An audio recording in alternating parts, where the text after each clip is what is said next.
नमस्कार दोस्तों, मेरा नाम है अंकित पांडे और आप देखना चालू कर चुके हैं अकाउंट की पाठशाला। आज के वीडियो में हम देखने वाले हैं रिपोर्टिंग के बारे में। जैसा कि आपको पता ही होगा, ये हमारी सीरीज की दूसरे पार्ट का वीडियो है। पहले पार्ट में हमने देखा बेसिक, हमने एक रिविजनरी वीडियो देखा कि उसमें कैसे टैली को ऑपरेट करते हैं और नॉर्मल चीज़ें कैसे करते हैं। आज हम रिपोर्टिंग के बारे में समझने वाले हैं, तो चलिए वीडियो को चालू करते हैं। सबसे पहले हम गेटवे ऑफ टैली में आ चुके हैं और गेटवे ऑफ टैली में आने के बाद हम डिस्प्ले पे पहुंच जाएंगे।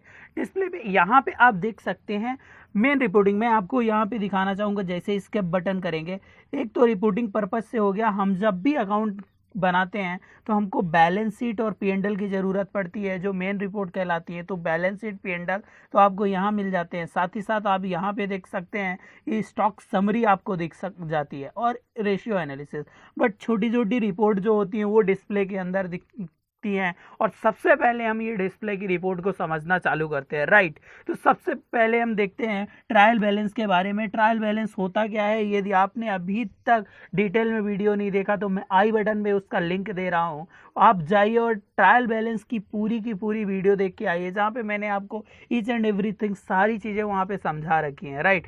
यहाँ पे कल हमने जो एंट्री की थी उससे हम यहाँ पे ट्रायल बैलेंस देखना चालू करते हैं। आप सबको पता ही है कि ट्रायल बैलेंस में सारे के सारे अकाउंट हमारे, चाहे वो एक्सपेंसेस हो, चाहे इनकम हो, असेट्स हो या लाइबिलिटी, सारी चीज़ें यहाँ पे दिख जाती हैं। और आप जैसा देख सकते हैं यहाँ पे करंट लाइबिलिटी दिख रही है, कैपिटल होती है तो कैपिटल दिखती है, फिक्स असेट दिख रही है, करंट असेट्स दिख रही है, सेल्स अकाउंट दिख रहा है, परचेज दिख रहा है, इनडायरेक्ट इनकम दिख रही है और इनडायरेक्ट एक्सपेंसेस दिख रहा है। मैं आपको यहाँ पे बताने की कोशिश क्या करूँगा, थोड़ा स्मार्ट वे में अपन देखेंगे। यदि आपको 2 साल के ट्रायल बैलेंस का कंपेयर करना है आपको, तो आपके पास यहाँ पे काफ़ी सारे ऑप्शन होते हैं जहाँ पे आप कर सकते हैं। जैसे ये आप कर सकते हैं न्यू कॉलम, और न्यू कॉलम पे आप सेलेक्ट कर सकते हैं। यहाँ पे सपोज करिए हमको 1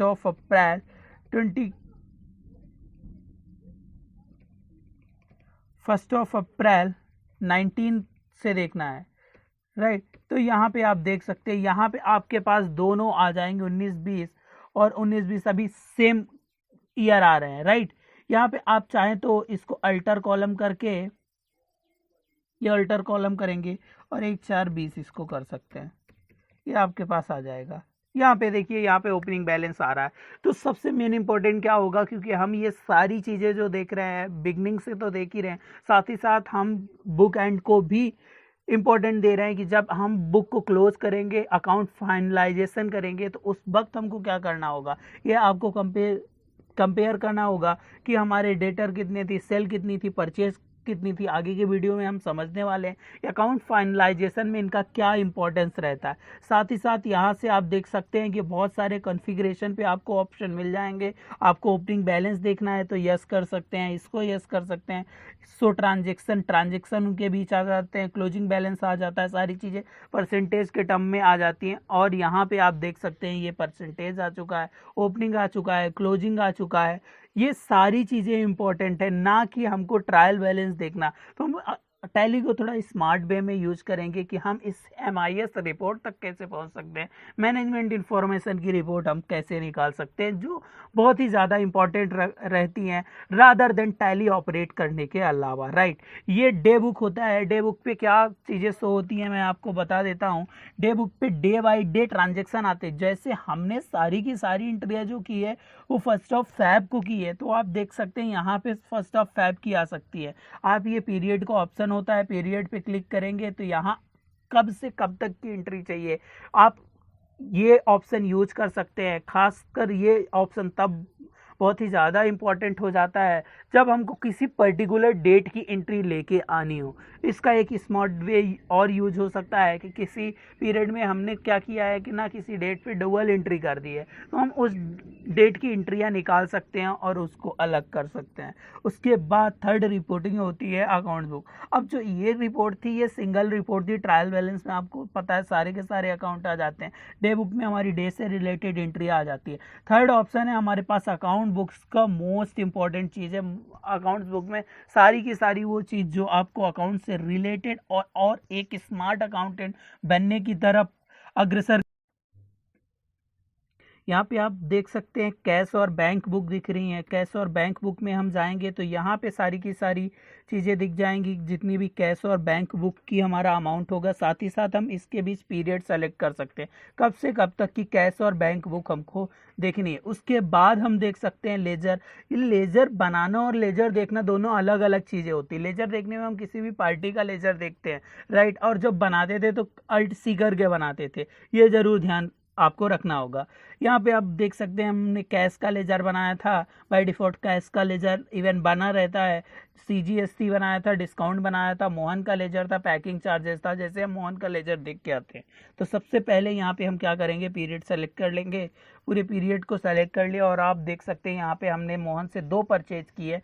वो दोनों परचेज आपको इनकी डिटेल में देखनी है तो आपको डिटेल में सारी चीज़ें दिख जाएंगी कि क्या कितना परचेज किया है मोहन से, राइट। तो यहाँ से हम किसी भी पार्टी का कोई भी एक्सपेंसेस का लेजर देख सकते हैं। उसके बाद यहाँ पे रहती है ग्रुप समरी कि बैंक में कितना है। जैसे हम देख लेते हैं कि हमारे यहाँ सैंडी डेटर,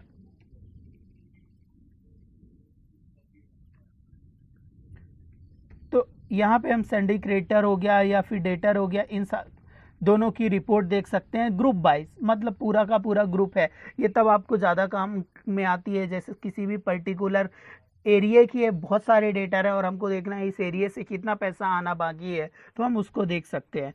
सेम होता है ग्रुप वाउचर। ग्रुप वाउचर में आप देख सकते हैं इनकम, एक्सपेंसेज, एसेट्स, ये सारी चीज़ें कितनी हुई। उसके बाद मोस्ट इंपॉर्टेंट चीज़ जो होती है वो होती है सेल रजिस्टर, परचेज रजिस्टर। जब हम आगे की वीडियो में GST रिपोर्ट देखेंगे तो वहाँ पे भी हम देखेंगे इसका इंपॉर्टेंस अपने आप में बहुत ज़्यादा हो जाता है, सेल्स रजिस्टर और परचेज रजिस्टर का। यहाँ पे हम क्या कर सकते हैं कि ये होता है कॉन्फ़िगरेशन। यहाँ पे F12 प्रेस करेंगे, कॉन्फ़िगरेशन पे जाएंगे।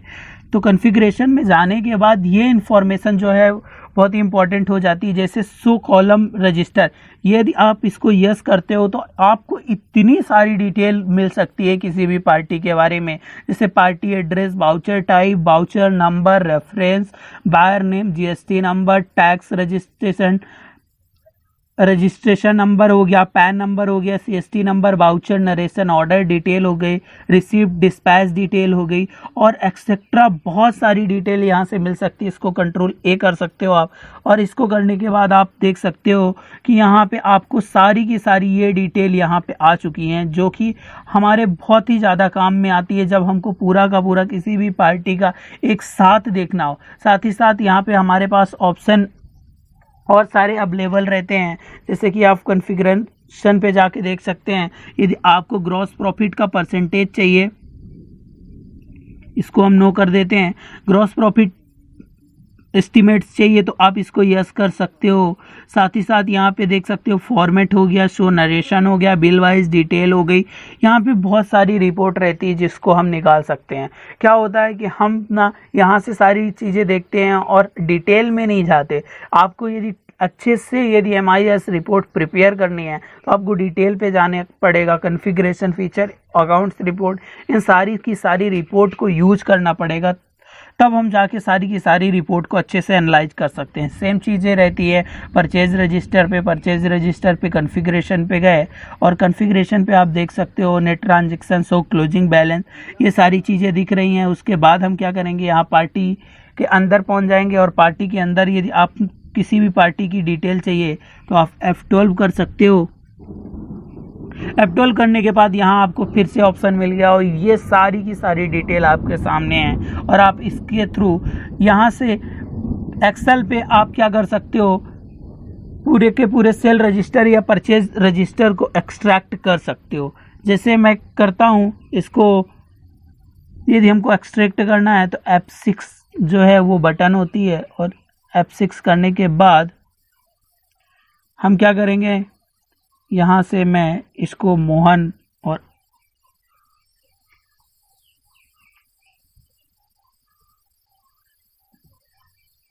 यहाँ पे मैं आपको करके दिखाता हूँ।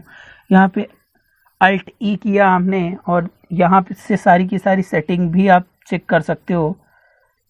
जैसे कि ये लैंग्वेज बाय डिफ़ॉल्ट एक्सेल में आ रही है, स्प्रेडशीट एक्सेल है। आउटपुट फाइल का नाम क्या होगा, लोकेशन आप देख सकते हो जहाँ भी आपको देना है। आउटपुट शीट का नेम जो भी आप रखना चाहते हो, जैसे मैं इसको सेल रजिस्टर करता हूँ, परचेज रजिस्टर है तो परचेज रजिस्टर कर देता हूँ मैं। परचेज रजिस्टर हमने इसको नाम दे दिया और उसके बाद आपको पिवट टेबल चाहिए, विथ कलर चाहिए, ओपन जैसे एक्सपोर्ट हो ओपन हो जाए, ये सारी की सारी डिटेल देख सकते हैं और कंट्रोल ए करके इसको एक्सपोर्ट कर सकते हैं। जैसे हम एक्सपोर्ट करते हैं तो आप देख सकते हैं ये एक्सेल की फाइल जो है वो एक्सपोर्ट हो जाती है और पूरा का पूरा परचेज या सेल्स रजिस्टर हम जो है एक्सपोर्ट कर सकते हैं, राइट। उसके बाद हम अगली रिपोर्ट पे आ जाते हैं। यहाँ पे हमने देखा परचेज रिपोर्ट, यहाँ पे जर्नल रजिस्टर, अभी तक हमने कोई भी जर्नल एंट्री नहीं की है इसलिए यहाँ पे कोई भी एंट्री नहीं आ रही है। बट हमने क्या किया, एक क्रेडिट नोट ज़रूर बनाया। हम देख लेते हैं उसकी क्रेडिट नोट की डिटेल यहाँ पे दिख रही है। यदि आपको क्रेडिट नोट, डेबिट नोट और जर्नल एंट्री से रिलेटेड कोई भी एंट्री देखनी है तो आप इस ऑप्शन का यूज कर सकते हैं, जर्नल रजिस्टर का, राइट। यहाँ इसके बाद आता है स्टेटमेंट ऑफ अकाउंट्स। ये मोस्ट इंपॉर्टेंट चीज़ होती है जब आपको आउटस्टैंडिंग की रिपोर्ट देनी होती है मैनेजमेंट को, मीन्स MIS रिपोर्ट निकालनी पड़ती है मैनेजमेंट के लिए, तो आप रिसीवेबल निकाल सकते हैं। हमारे केस में सारे के सारे कैश सेल हैं इसलिए कुछ भी रिसीवेबल नहीं आ रहे हैं, बट जो हमारी परचेज है वो ज़रूर हमने क्रेडिट में की है। तो ये देखिए आप यहाँ पे देख सकते हैं मोहन जो है उससे हमने परचेज किया है। अभी 1 अप्रैल 2020 की डेट है। इसको चेंज करके सपोज करिए मैं कर देता हूँ एक साथ। जैसे हमने एक साथ 20 कर दिया तो आप देख सकते हैं 91 डेज के दोनों ड्यूज जो है वो हमारे दिखने लगे हैं। तो यहाँ पे आप क्या कर सकते हो, यहाँ से सारी की सारी रिपोर्ट एक्सट्रैक्ट करके एक्सेल पे आप बता सकते हो कि कौन सा डेटर है या कौन सा क्रेडिटर है, कितने दिन का हो गया, कितना उससे पैसे लेना बाकी है।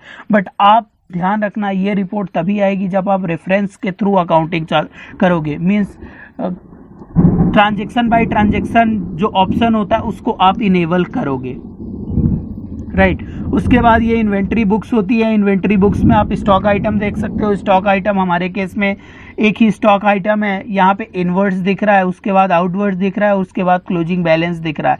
यहाँ पे भी कॉन्फ़िगर में बहुत सारी चीज़ें होती हैं जैसे show quantity, value, inward, outward, closing balance. यहाँ पे सारी की सारी अल्टरनेट यूनिट, सारी की सारी चीज़ आप यूज कर सकते हो रिपोर्टिंग पर्पज़ से। उसके बाद यहाँ पे आप देख सकते हो ग्रुप समरी। ग्रुप समरी हमारा ग्रुप जो है वो राइस का है, उसकी ग्रुप समरी यहाँ पे आपको शो हो जाएगी। देन उसके बाद stock transfer, physical stock register हो गया और स्टेटमेंट्स ऑफ इन्वेंट्री पे हम देखते हैं स्टॉक क्यूरी होगी। यहाँ पे आप स्टॉक क्यूरी पे ये आप देख सकते हो कि नेम है मोगरा और ग्रुप है इसका राइस। यहाँ पे इसकी जो कॉस्ट प्राइस आ रही है, एवरेज कॉस्ट प्राइस वो 56 रुपीज़ के आसपास आ रही है और स्टैंडर्ड कॉस्ट जो है वो 60 रुपीज़ है, राइट। यहाँ पे इसका क्लोजिंग वैल्यू इतनी है और स्टैंडर्ड सेलिंग प्राइस इतनी है 75 रुपीज़ पर केजी। इसके बाद आप इसका परचेज देख सकते हो, सेल देख सकते हो, गोदाम में यदि कुछ हमारा मटेरियल रखा हुआ है तो वो आपको दिख सकता है।